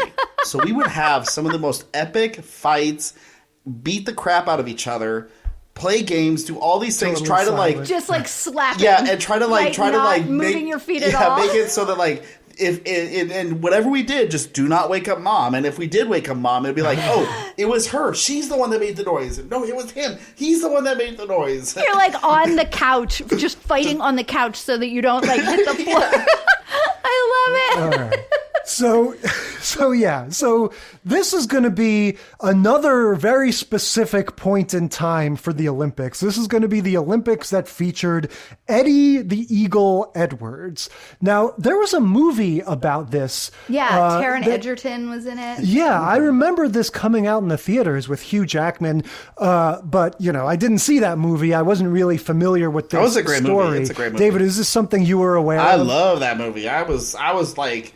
it was a movie that came out of the theaters. It did not have a big release, so it wasn't like lines of people going out there and watching it. But I was definitely there on opening day because, fun fact is, it actually came out at the same time as another Olympic movie, which was called Race, which was inspired. It's the story of Jesse Owens of the 1936 Olympics. So both movies in the same year in 2016 came out, two different Olympic stories in that aspect. So, and I was there for both because I was like, oh, I love Olympic stories. I love Olympic movies. I want to, and I knew about Jesse Owens, but I didn't really know that much about Eddie Edwards, Eddie the Eagle. And so when that movie came out, I was like, oh, something new. And I watched it and I was like, oh, that story is wild. It's a great story. Right. So he's this guy, he's a total amateur, was just like kind of into ski jumping. And they actually have, the IOC now has an Eddie the Eagle rule, so that you can't do what he did. Right. So in 1988, he basically did the minimum amount that you could do to join the British team to be a ski jumper. He went and he jumped, and they didn't have a lot of people competing in this event. And so he made, the top 3 or the top 5 or whatever it is, because they didn't have anybody. In fact, he held the record in Britain ski jumping for his last place finish at the Olympics. He held the record for 13 years, from 1988 until 2000 or 2001 or something. He held the British record for, the longest ski jump at 71 meters. So fun fact is that he was the first British ski jumper to compete at the Olympics since the 1924 Olympics. So that's how he was able to get in, because Britain just simply did not have ski jumpers at all enter the Olympics from that first Winter Olympics up to that point. And the story goes so he's just like, oh yeah, because what happened was he wanted to be in downhill skiing, right? So the British Olympic team GB, they had a British downhill skiers, but even though he qualified, as they show in the movie, he wasn't really kind of the image that they wanted, so they basically found any excuses to keep him off the team.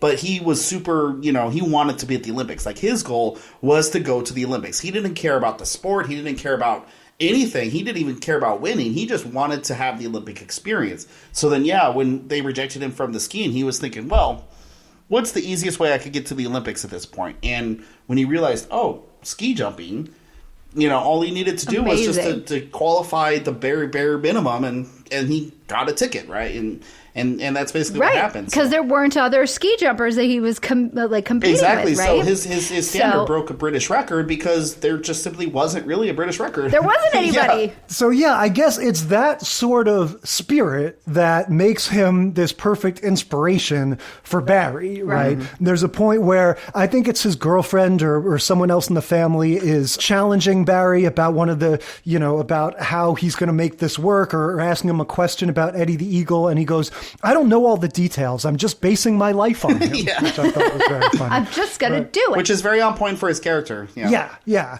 And I guess this is also on point for his character. This whole thing starts with him pulling the old wrongly accepting an award at an award ceremony. Right. The Athlete thing where, of the year for his school. Somebody else's name is called and you go up there to accept the award. And I feel like this is maybe one of the things that turned me off to this character from the start, because it's just something like I can relate to being unathletic and weird and goofy and awkward and stuff. But the notion that like somebody else's name is called and you go up and start accepting this award. Because you didn't even hear it. Yeah, like I just could not fathom doing that. Yeah. It just puts him in this whole other level.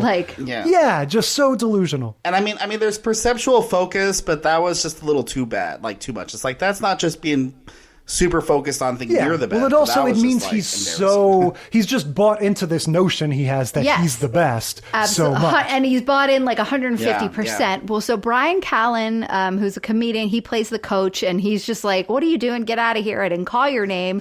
Get out. Go put on the costume. You're the mascot. Like, what are you doing? So up until this point, as the viewer, if like you're new to the show like we are, you don't know that he's not an athlete. So then when you find out this in this moment, it's a fun little reveal.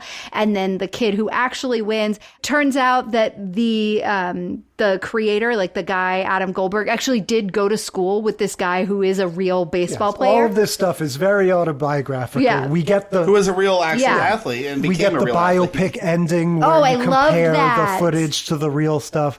The stationary bike where they were each on one of the pedals, like going opposite each other. I was like, whoo, ankle break waiting to happen. We used to do that as kids all the time as well. We used to do that all the time as well. And it was just as terrifying and dramatic My as it mom shows had in one of those Nordic tracks, show. and we would do it on that. That was like the most fun. We would just be like, I'm on this one, you're on that one. So, yeah, this guy, Ruben, this other kid, is basically like his arch nemesis, right? This is Or the he's kid. just, I mean, I don't know about arch nemesis, Like in but this episode, he is anyway. the one that is actually he's the one who's athletic. an actual athlete, and he's the one who accepts the award. At some point, Barry is going to have the idea of, I'm going to make a club that's my game that I made up. Yeah, and I'll be the best I think it was at Adam's idea, right? Adam was like, hey, they're kind of pushing you aside from all these other sports. You're like, the water boy on this team, the mascot on that team. You're always like adjacent. Why don't we do something we know you're good at? You're the undefeated champion of this game we made up called Ball. Yeah, and so he wants to make a club for that.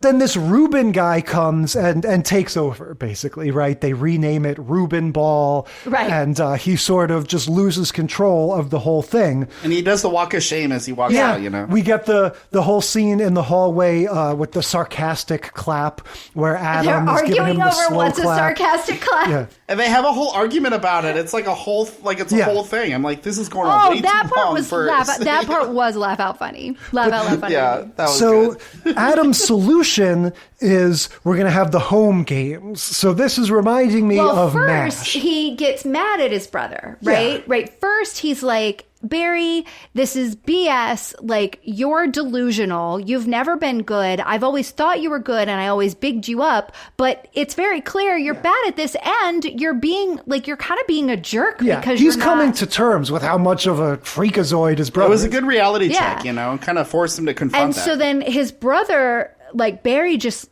like he takes all of the sports equipment from all over their house, dumps it onto the front lawn. He's like going to burn it. And he's like, that's it. I'm done. I'm never, like, my life is over. I'm never doing any of this again. He's very dramatic. And then the sister and the girlfriend go to Adam and they're like, don't you understand? Like, he knew he was never good at sports. He just had to be a hero in your eyes. So again, we're coming back to this, like, Kevin, Arnold, and Wayne relationship where it's like the big brother just really wants to, like, have that, like, oh, look, at least my little brother thinks I'm great. Yeah, but I would also say, again... At least somebody likes me. Yeah. We also come back to the Napoleon Dynamite thing where you have this guy verging on being mentally challenged at this point, where he has to have his younger brother... And don't get me wrong, like, this is all very cute and nice. Like, you need validation from your younger brother. So you have to have him invent this whole thing, so that this older teenager can feel better about himself. Right. So they have the home games. Yes. And honestly, like, that's like watching 10 of the 11 seasons of the Goldbergs. That's kind of one of the consistent tropes of Barry as a character, is that he always kind of like has these weird delusions of grandeur that, like, he has to seek external validation from not just his brother, but like from his friends and from, other people that you're just kind of like, after a while, like I watching the show as it went along, I started to kind of get frustrated with Barry. I'm like, okay, dude, like, come on down. Like, where's your self-image right now? It's you could survive and deal with this, drama or whatever this is, this challenge that you're facing, and just, you're supposed to be the oldest, like, be an adult. there is something... It's not that hard to be mature about some of this stuff. Yeah, it's like there's this grand history in sitcoms and comedy in general of having a character be, Buffoonie. Just be dumber or weirder or whatever than anybody would be, and we just kind of accept, like, whatever. It's just like sometimes it works and sometimes it doesn't, and you can't, there's not necessarily a science to it, but sometimes, that bending of the tone is okay, and then other times you're just like, why would he be this stupid, And I think a lot of times it does come down to the charisma of the performer, and that's where, I don't want to beat up too much on this actor. I don't think he's horrible, but it's just not. And the actor does great. Yeah. Yeah, it's just not something for me where I'm like, I want more of this guy. He just cracks me up just looking at him and listening to him, like it isn't that. But anyway, we get a sort of like a montage of the home games, basically, right? We get just a little taste of all the crazy stuff that they do. And it kind of reminds me about like with MASH, right? Yes. Like the kind of weird craziness of it. But in this context, it makes a little more sense because like in MASH, we're like, well, with a real military, you can do this. But in this context, it's like, okay, yeah, this is stuff that you would do with your siblings at home. I mean, like you said, we had the scooter or what is it with the umbrella, doing that thing, and then the thing with the pedal bike and. What was it? It's like one of them where they just go sliding down the stairs. Yes, it was what do they call it? The stair luge. And they've packed themselves inside a sleeping bag with just like tons of pillows around them. And they threw themselves down the stairs feet first, like thunking down. Watching that, I was like, I want to do that. And what's hilarious is that there's actually the home video that they show at the end of it of them actually doing Which was just the greatest part of this episode. So the last few scenes it's a split screen. And it's the scene of the actors shooting the home games montage, and it is a shot-by-shot recreation of Adam's home movies from when he was a kid. And it is so funny watching the two of them side by side. Like, they got it. They had the clothes the same. They were, like, on the pedal bike, and they had them falling off at exactly the same beat. I mean, they just did a great job with that. Yeah, it really is like the end of a movie where they're like, and here's the real Oscar Schindler. But instead, it's like, here's the real sled race. Thankfully, a little more optimistic than Schindler's List. So, much different. There's a little button on the end where they're playing a new game called Can You Feel That? Where they're smacking the kid in the sleeping bag. And that was just like a game that we had with my friends at my friends' sleepovers called The Worm, where we would get this one guy would go into the sleeping bag and we would be fully zipped up and he would be just like wriggling around on the floor and we would just pummel him. Holy claustrophobia. Yeah, we would just pummel him. Holy claustrophobia. With pillows and stuff. We used to play The Worm at my sleepovers too, but it was a different kind of worm. Yeah. So, that tickled me. But again, like, no pun intended. Again, that same thing of like the Olympics are going on, right? And this thing that we saw in the Olympics gave us this idea for the wacky version of it that we're going to do on our show. Well, and the inspiration is that Barry, seeing Eddie the Eagle, was thinking, oh, if Eddie can get to the Olympics, then I can get to the Olympics. So that was the whole point of him doing all this athletic stuff in the first place, was thinking, oh, I don't have to be the best to be at the Olympics. I could just do the bare minimum and get there and have my Olympic moment as well. So that was his whole inspiration and the whole driven of the whole Eddie the Eagle's story into this whole narrative. Yeah. And so far, I feel like getting into the canoe has been the closest thing to actually doing like the same event that they actually do. Like they always have to transpose it into their weird like homemade version of it. But okay, let's finish it off with Superstore. Superstore, Season 2, Episode kind of 0, but if you're looking for it on streaming, it's Episode 1, Olympics. So this one begins in media res, as we like to say. We've got the procession already starting, right? The cold open of the show. This was a great cold open. Oh, yeah. This has got to be one of the highest rated episodes of Superstore because there were so many pieces in this that I remember being like plot points later on. And I'm like, whoa. So I guess they've like divided them into different countries based on like their nationalities or whatever other things. I think it was I thought it was by department. Yeah. Okay. Because they were all carrying American flags. Yeah, we're going to get into all the crazy... but it was like electronics and pharmacy and clothes. Yeah, we're going to have a lot of weird ideas about nationalities and stuff explored in this, but then we're going to get a sort of devolution into crazy slapstick stuff because the oldest living employee of Cloud9, this big box store, she's going to be carrying the torch, and then she's going to set Myrtle is going to set the pyramid of toilet paper things on fire instead of that's the Olympic cauldron, instead of the actual Olympic cauldron that was ready for her. She walked over to the pyramid of toilet paper and set that on fire. Just as a sort of contrast to MASH, we were talking about, when you were filming a TV show back in the 70s, wasn't that much safety standards. Just like, hey, Alan Alda, just flip over on crutches and hope for the best. Now here, I'm going to say this cold open, the humor of it is dampened for me by all of this CGI fire. Like there's a certain, I'm sure they maybe lit a few toilet paper rolls on fire. To me, there's a certain fakiness to this whole sequence that kind of, it gave it a little bit of like a Hannah Montana kind of feel. Well, I think this might just be your like trained eye. Maybe it is. I'm just used to I didn't notice that it was stuff. CGI fire so much. But it's really funny. She lights this like tower of toilet paper on fire, and then the manager guy, he comes over and tries to put it out with a fire extinguisher, but it just kind of blows the tower over. So then you have like rolling, flaming rolls of toilet paper that are spreading over into the charcoal and the lighter fluid display. And so that all goes up in flames.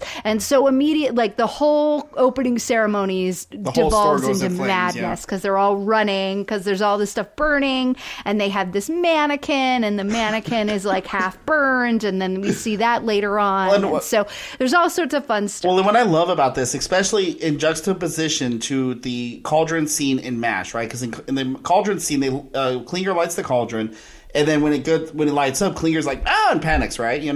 But in this scene, when the toilet paper gets on fire, then the whole store goes up in flames, and everybody in the background is just running around panicking. But there's like these random little bits of like people being calm. So there's like a customer that walks up and she's like, I want to return this because of whatever. And she's just unaware that this whole building is up in flames right now, but they're just like acting like as if nothing's wrong. So it was such a hilarious juxtaposition just when I watched those 2 episodes. But it was just like, I really love those kind of like little gags of just people in the background running. She's like, I want to return this because, because it feels like something that would actually happen in real life. And the one guy is like, do you have a receipt? Great, thanks. Takes the receipt and like wheels away from her. So I don't think that we've covered this on the podcast before either. This is a brand new show to the podcast too. And this is one that this is one of my go-to plain watching shows. So I've watched a bunch of them. I enjoy this show. The premise of this show is they all work in this big box store like a Costco or a Sam's or a BJ's or whatever. And it is very Walmart coded. Yes. So they have like the blue vests and like they have the name Walmart, tags that have the like white in the middle and like the yellow on the one side and red or blue on the other side. Right. Yeah, just like the movie 1 Hour Photo with Robin Williams, another fake Walmart movie. And so you have America Ferrera, and this is the show that she did right after Ugly Betty. And she is, she's a little bit older. She's a mom in this, and she is like the sane one, kind of in quotes, who works at this big box store. And then there's this crazy cast of characters around her.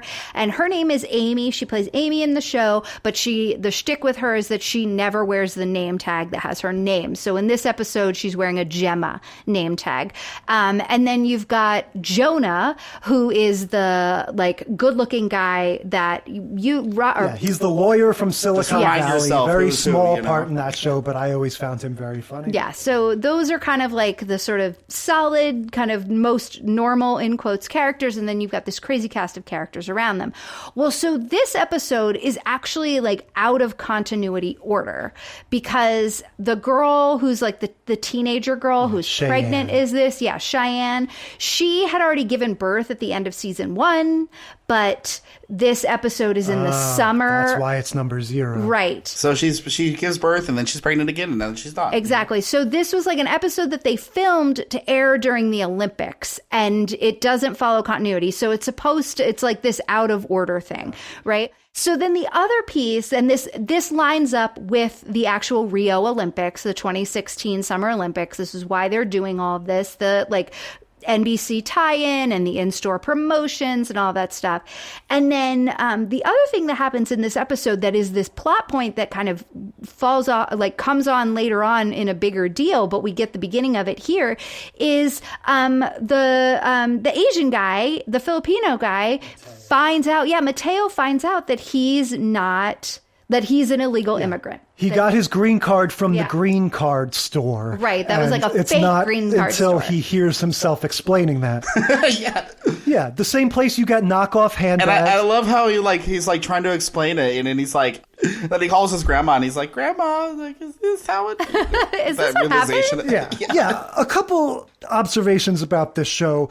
As somebody dropping into this for a podcast who's not familiar with who all these people are, I love the name tags. Can more shows do this, please? My God, to have every character just wearing a Oh my name gosh, tag. it was so useful for me too, because I've not seen this show before. My own history with it is I watched the pilot and I didn't really get into it, so this was literally, other than the pilot, the only episode I've actually seen of it. Yeah. And it was so helpful to keep track of everybody. But I forgot about the gag with Amy wearing a name tag of a different name, because then I was like, who the hell is Gemma? That's not listed on the IMDb that? credits. Nobody's calling her that. And then and I was like, I'm pretty sure that's Amy's character, but then I was like, oh yeah, I remembered the gag, but it definitely helped out a lot having those name tags there. Yeah, really. And the other thing about this is just, this is coming at a time when you're getting shows that are not making any secret about being kind of inspired by The Office, right? Sure. Just like you had Parks and Rec and shows like that.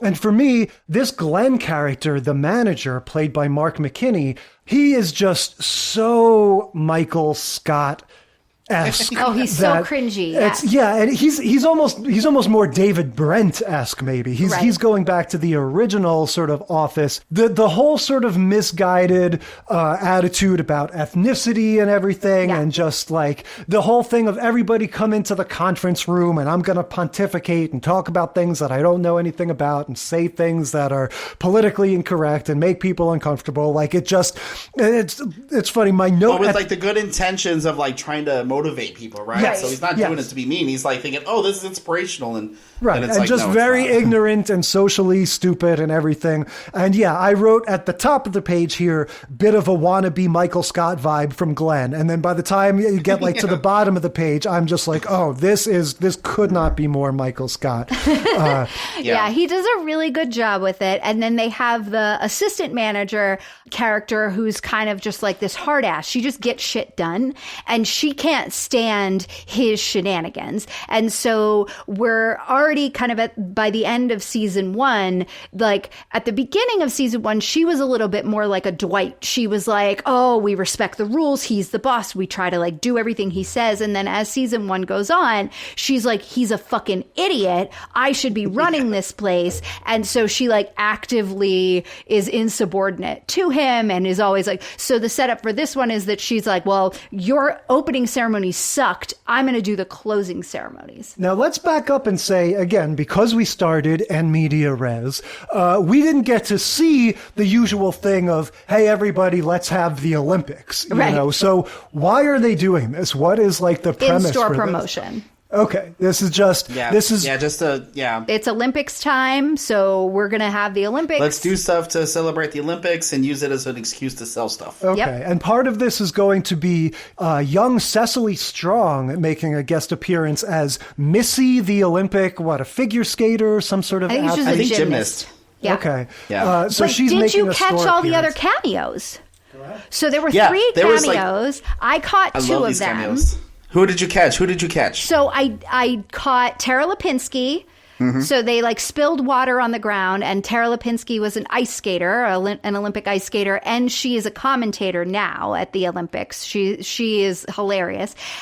And Michaela Maroney, the one who does like the side face, like the, like, oh, I don't care about this. She became a meme. She was a gymnast and she got a gold medal. And she kind of had this like sideways smirk, like, tell me something about it. It was a silver medal. It was a silver medal. So I caught those 2. The one that I didn't catch because I was too busy having a visceral reaction to this moment, because this happens to me every time I go to our grocery store down the street, was Apollo Ono, who's a speed skater. So I didn't catch him. Did you catch him? Yeah, his was at the very beginning, like closer to the beginning, after the cold open, but kind of like during a lot of the chaos. There's this like scene where like an old lady, like the shopping cart kind of blocks the aisle as he's trying to move through it, so he kind of gets trapped. Over again. Yeah.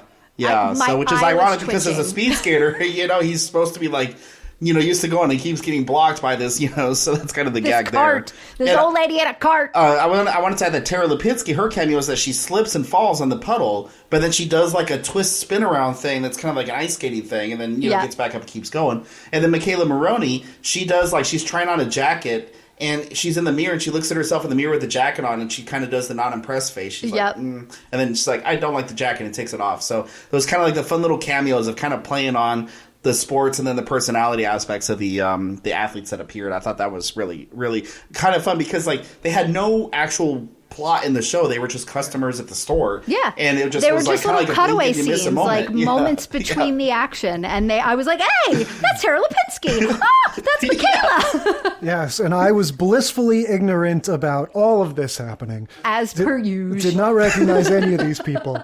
Cecily Strong does this sort of like what we call She's like the Mary Lou Retton.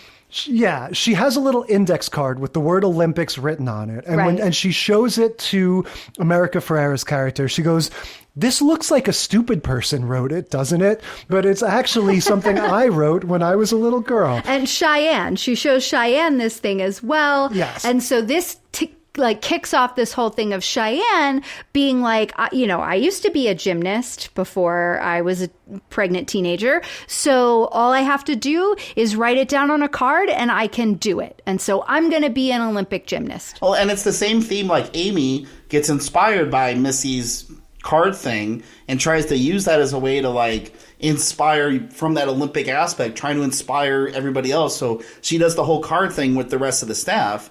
And then, it adds when it goes into Cheyenne's story of saying, well, Cheyenne's like, well, because Cheyenne's thinking, oh, what am I think she overhears a conversation between Amy and Missy. And she's like, well, what the hell am I doing with my life? And she's, pregnant.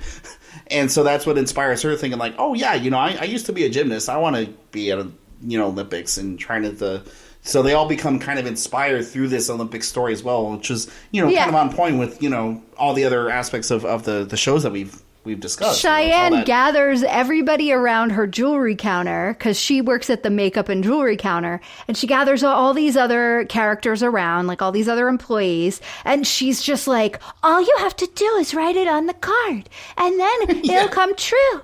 And then so they've got things written on there like eat lobster, and Amy's like, you could actually do that, because they were all like crazy. And then the lady's like, oh no, I'm allergic to lobster, I'll die. And she's like, why would you write that on your card? Some of the other dreams that people have written on their cards are go to Mars, nail Scarlett Johansson, and be Beyonce. And so, Jonah and Amy are the ones trying to be level-headed and trying to get everyone to understand, like, what manifesting really is like your dreams need to be plausible and, trying to talk people down. Like, set realistic goals, Yeah, Amy tells the guy who had written on his card, want to go to Mars or whatever.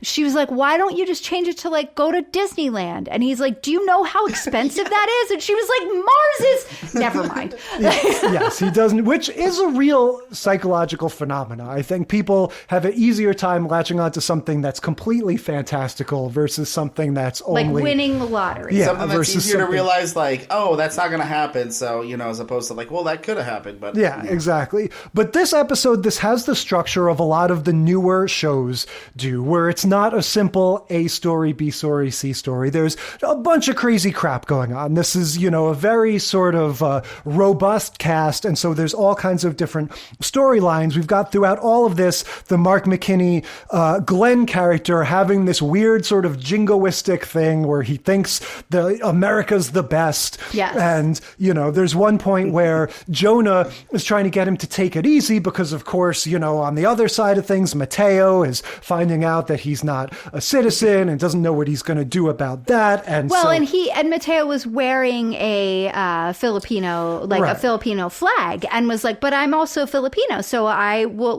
the Olympics is all about supporting your country. Both of your countries, you can support both. And Glenn, he's so confused. He, his whole character is just like, that does not compute. No, America's the best. He's like, but don't you understand? And then they're like, but people who live in other countries, they think their country is the best. And he's like, but Their we're the country is the first. best. He has a truly unexamined sense we're of American. national pride. And yeah, there's a point where he's talking to Jonah and he says, no, but the Olympics are all about competing and proving that you're the best. And Jonah goes, yeah, but they're also about coming together. That's what the interlocking rings are for. And Glenn goes, oh, I thought it was just a symbol. I didn't realize it symbolized something. I thought that was funny. Again, That very was such Michael, a great part, yeah. Yeah, very Michael Scott move to have this little conference room thing where he goes, I brought in egg rolls from the Orient, pizza from Italy. You know, he's trying to show how multicultural he is, and he's saying... Oh, I'm these culturally offensive- diverse. Yeah, he's not using the right nomenclature. He doesn't understand anything about the actual cultures. So yeah, just lots of like miscellaneous stuff happening sort of all over the place. And sort of all the while, this assistant manager character that you're talking about, the woman, is like, I am taking charge of the closing ceremony. It's not going to be a fiasco like the opening ceremony was.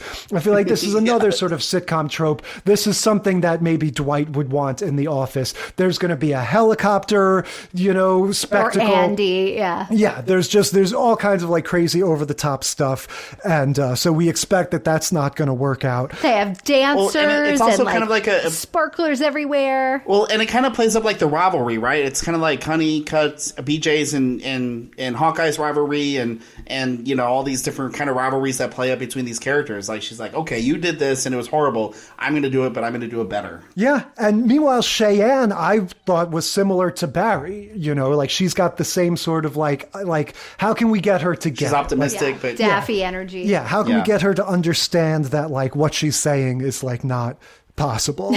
Let's see. Glenn doesn't understand when Mateo tries to tell him that he's not a citizen. He's going like, but you are. We're all Americans right now. He hears Jonah enough, right? So Glenn like hears Jonah enough to recognize that he was sort of like accidentally putting Mateo down by being like, but America's number one.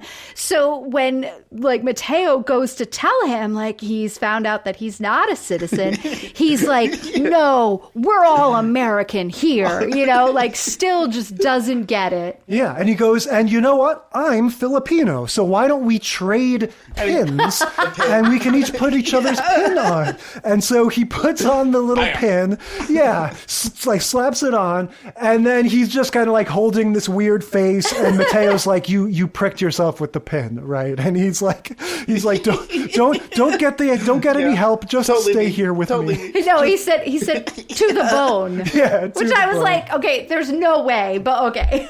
Yeah, well, and I was like, there's no bone in that area of the body. I know. Like it's all muscle. And it's... Well, but Glenn wouldn't know that. Glenn wouldn't understand the anatomical accuracies of what he's saying. And it ends with the giant I was helicopter almost expecting stunt. like a little pool of blood you know. Yeah. Yes, I was too. We get Rock Me Like a Hurricane, right? Yep. As they're all leaving for the day. Rock Me Like a Hurricane is playing. And this like Kiss, like these people who are dressed like Kiss, they come out and they're doing the dancing and there's like, they've got and the fireworks going off. And then this helicopter comes in, just like swoops in there last minute. And she's really on and it. she's hanging from a ladder that's like hanging from the helicopter, and she's got a megaphone, and she's like, "Suck it, Glenn! Helicopter, yeah!"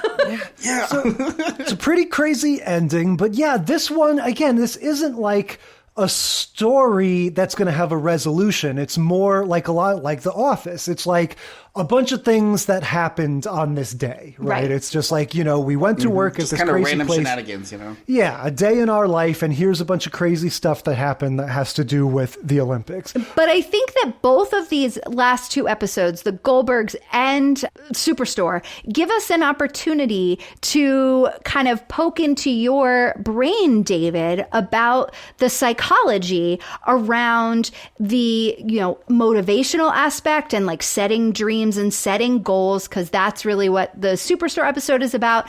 And then also the sort of like delusions of grandeur and like, you know, though, like where is there's definitely an intersection between those two, right? Like, in order to be a Missy, you probably started as a Cheyenne or a Barry. Right, and exactly, one of the things I was thinking about when I was watching these episodes, so going back to the Goldbergs, for example, it was, Barry had this kind of inflated sense of self given to him by his, not only personality, but also his brother, by saying, oh, your brother is always being so positively encouraging and always looking up to him and stuff, so he kind of feels this good. But the fact that he's never actually competed in real sports in school or whatever, he's never compared himself to other actual athletes. He's always compared himself to himself. So, of course, he has this artificially inflated sense of ego that he thinks, oh, I'm a great athlete, I'm all these great things, and then of course, I imagine, in high school, probably one of those cringy things that you look back upon, and you're thinking, why the hell did I do that,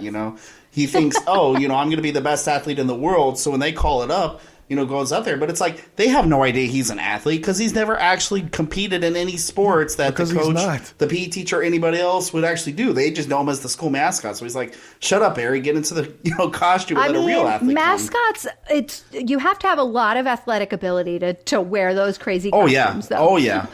I used to work at an amusement park, and I did not do the costume characters except for one day I did it. And those things get sweaty and intense. So I definitely know how that feels. Yeah. So that's a whole nother podcast. Do you have people in your work? Do you have people that have unrealistic goals or like images of themselves? And how do you deal with that? Exactly. And you see this especially at that age, around the same age that Barry and Adam are, because a lot of them think, oh, they're going to be the next Cristiano Ronaldo. They're going to be the next Michael Jordan. They're going to be the next Wayne Gretzky. And they have these like, but it's not just the kids themselves. It's oftentimes like the parents and even like the clubs, right? And you see this on social media all the time where you see like a video of some kid, maybe who's like 10 years old or 8 years old or like really young that are doing amazing athletic things. They could see the little kid that's like super skilled in terms of whatever, fighting that he's trying to do, right? And everybody thinks, oh, this is going to be the next Olympic champion. This can be the next Michael Phelps. This can be the next superstar. So already there's all this pressure putting onto these kids that this is what they're going to be. But it's like you're seeing them at such a young phase of their life that there's so much that could, completely derail so many that. Directions they could go. So many. Exactly, and so a lot of times they get this, but then they, start to realize, especially when they actually are more actively participating, as we see with Barry, when he gets compared to an actual athlete that's actually like somewhat good, it's like a reality check that just kind of, punches you in the side and you're like, oh, crap, maybe, I'm not as good, right? And a lot of the times, the type of reaction that Barry has is actually very common in that, where they realize they start to question everything about themselves, and their self-esteem drops and, they kind of hit this depression. Have a bonfire. Exactly. And they're willing to like give it all up, right? Because now he's having an identity crisis because this is always who he's seen himself. But now he's not that. So now he's thinking, okay, I need to get rid of all this because it's all fake. It's all, whatever. So, and they can be very dramatic about this stuff. So it is very common to see that. So, even though we kind of like are criticizing Barry here as a character of just like, okay, he's kind of getting annoying with this, it's actually pretty realistic in terms of the way that he's reacting to a lot of this, and you think, oh, it's just a character trope or whatever, but it's like, no, there's actually kids out there that have the exact same kind of reaction, and, thankfully, hopefully they have some kind of support to say, well, yeah, you may not be as good as you thought you were, but that doesn't mean you're bad either. I mean, ease them into some sense of realism. The Missy character to me really was emblematic of like, as a child, I had a goal and I had these parents who really pushed me to that. And now I'm 40 something and I achieved my goal when I was 14 years old or 16 years old. And I'm just still talking about that. I've done nothing since then. I'm writing books about the goal that I set when I was, in third grade and achieved when I was in 11th grade. And it's been, 30 years and I'm still stuck in that. Right, because like what has she done since then, right? Exactly. It's all been related back to, kind of like the whole, with Al Bundy, oh, well, I once, scored 4 touchdowns in a single game, kind of thing like that. It's like, okay, that was back then. Peg ruined what my have you life. Done since then? Yeah, exactly, and stuff. it's kind of spoofing this self-help sort of a masterclass attitude where it's like, yeah, in the 21st century, it has become this very commercialized thing, you know. And look, don't get me wrong, as somebody that, you know, constantly listening to podcasts and stuff, I love listening to successful people share their habits and ideas and stuff, but I always have to remind myself to take it with a grain of salt, because there is this survivor's bias where the person who finally did make it through and make it to the Olympics, they can say, oh, well, let me go back and tell you how I did it. But the truth is that part of how they did it is they're just really good. And they, you know, it's lucky too, Yeah, and there's not stuff that can be shared. And there's a lot of toxic positivity behind it as well. Yeah. Because you think there's a lot of these empty, supposedly inspirational messages, and you see this all the time on social media with these, what we call fitspiration, right? Where you show some fit looking person with some, you know, empty message of, well, you know, a dream is just a goal that you haven't written down yet, or something like that, you know. And it always shows like somebody with a hot body, and you think, okay, you know, and you're like, what does that even mean? Like, I don't even know what the hell you're saying, you know. And kind of like how it's shown in Superstore. No days off. Right, you know, exactly. And it's like, oh, you know, feel the no pain, no gain, or something like that. And it's kind of like how it's shown in Superstore when she tries to explain it, but nobody really understands the concept of it. That's like you said, a great parody of kind of how this toxic positivity is so prevalent in society, especially when it comes to things like sport or fitness. Because, like, for me, I always saw sports, arts, athletics, all these different things, music, as a way for people to express the best of who they are. But it has to be, like you said, something that you're passionate about, something that you love to do, something that you're naturally drawn to. You're not doing it for Olympic glory. You're not doing it for these extrinsic, external, motivational rewards. You're doing it because you love to do it. And even if there was no reward at all, there was no medals, no, you know, money, no sponsorships, no glory at all whatsoever, you would still do it. And that's really where it, you know, in the end, it is where it counts. Yeah, well, that's really well said. I feel like that's how I feel about the art and stuff that I do. Yeah, and, you know, we have, in various ways, all of these characters across all of these shows sort of failing to understand. Yeah, so, exactly. They're really, like, failing to kind of see what the Olympics really are about. Yeah, exactly. And exactly. it's fun though because of Schadenfreude, right? Like it definitely these are good. This is a good trope. Number one, for corporate synergy, but number two, for all of us viewers who most of us are not, you know, Olympic athletes or at the top of whatever it is that we're doing. And so it's nice to kind of watch somebody really strive and then fail, but still be okay and still have people around them that love them. We could relate, right? We can relate, and it helps us to realize, you know what? I'm a loser too. Exactly, yeah. Right for the losers. You think about it, it's sort of, it connects the different angles on the trope. On the one hand, you have, like I keep saying, the Olympics are on. Like, it's something that's happening in the real world, so it's an easy and way everybody's inspired by it. I mean, who hasn't been inspired by the Olympics in some way? They're inspired by it, but they're also, at the end of the day, I think people relate more to the goofy sitcom characters than they do to the real life athletes that actually do train for 20 years. So there's lots of fun overlap here. I mean, all the stuff that we're talking about, the delusions, the tying it into the different periods in history. David, what do you think? Any sort of like MVP or any sort of final overall thoughts? I mean, I would like to definitely give an MVP to the cast of MASH for actually just surviving the production of that episode, because those were some really wild stunts that, you know, like you said, just get the camera rolling and whatever happens, just keep rolling. But, you know, it's like, okay, well, it seemed like, you know, by the end of it, there was a minimal visible damage, or maybe they did the operating room scene at the end to cover up all the scars and bruises and stuff. Maybe some of them were actually being operated on. Exactly, and I was like, okay, this gets a little more realistic here and everything like that. But what I really loved was that, like we were talking about in terms of just kind of that like down to earth realization that, you know, most of us are definitely not going to be Olympic athletes, but it's also kind of a lot of ways help to encourage these people to kind of face a reality, right? In a lot of ways, you know, as we saw with Dharma and Greg, you know, ultimately it led to Greg confronting his father about some long-standing daddy issues that he had, and finally allowing them to kind of have an emotional bonding moment, which, of course was ruined when they went sliding down the mountain, but, it's still, maybe it strengthened their relationship. I was going to say, the trauma strengthened their relationship. Right, exactly. And then the same thing with, with Barry and Adam in the Goldbergs, right? Because it kind of forced them to have a very honest and frank discussion with each other, which still allowed them to maintain that, yes, Adam really does look up to his older brother, but at the same time, like, okay, older brother, you need to calm down in terms of how great you think you are compared to everybody else in the world. Yeah, they definitely grew up a little together in that moment. Exactly, and that's what I really liked about it, because, again, when I was talking about, like, in the beginning, the Olympics is about how do you bring people together? How do you find that common ground that really helps to bridge these gaps that separate us and bring us, closer together.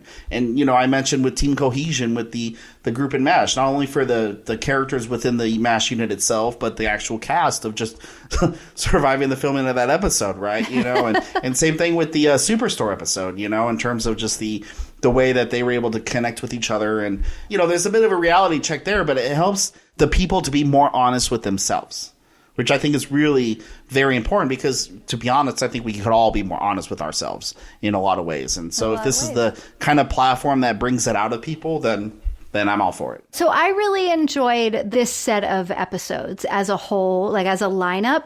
I feel like it was really fun to start. And the first three all have actual competition events, right? I guess Dharma and Greg isn't really a competition, but like they all have, they kind of all have like an action, right? And especially the Goldbergs and MASH, both of those are really nice. I think they're a good pair of the slapstick and the going for it, and the one you've got the physical comedy. The physical comedy, they're doing the actual events. I really enjoyed those for that.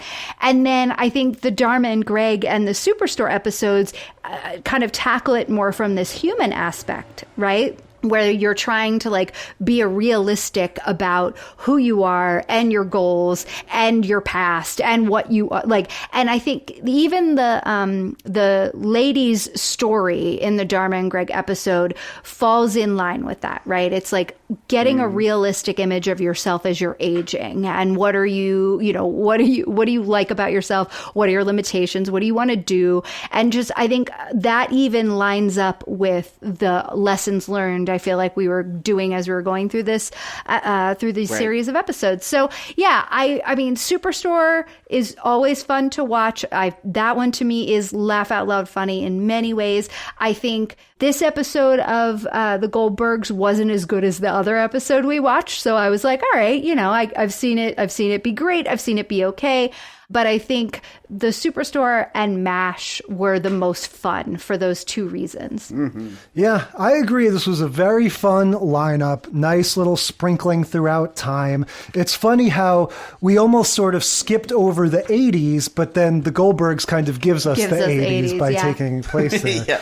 The MASH one I really liked for the reasons we keep saying, that just that realism to it and the way you got to see the actors really messing around.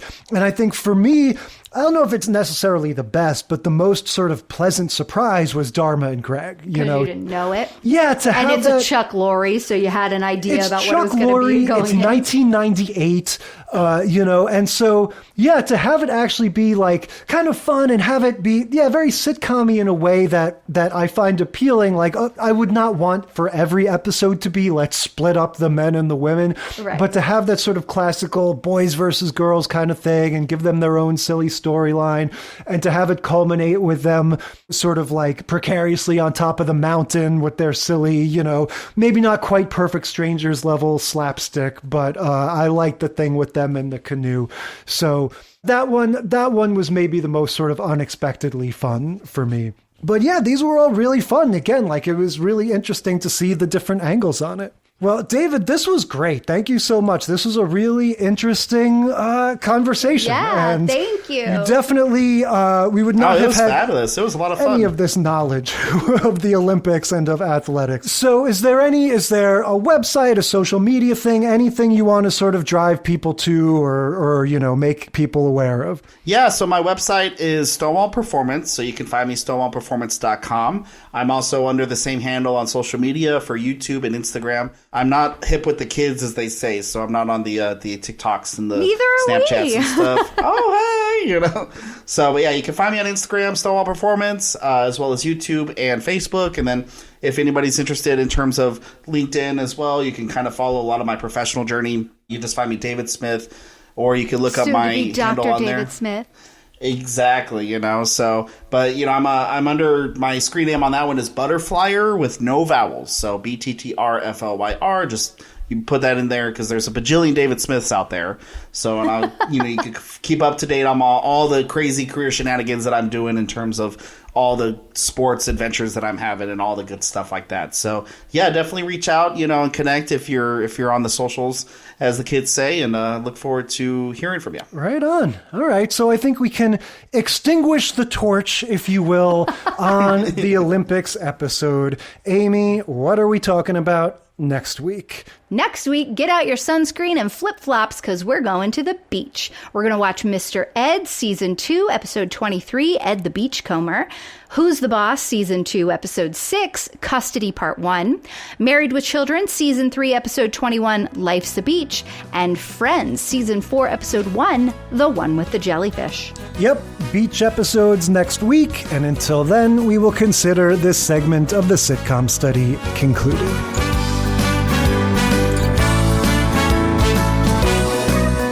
Thank you for listening to the Sitcom Study.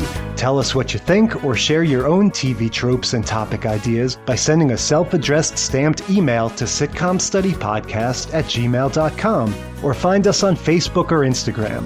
And if you like the show, consider leaving a rating or review on your podcast app. It helps us boost those precious Nielsen ratings. The Sitcom Study is recorded in front of a live studio dog.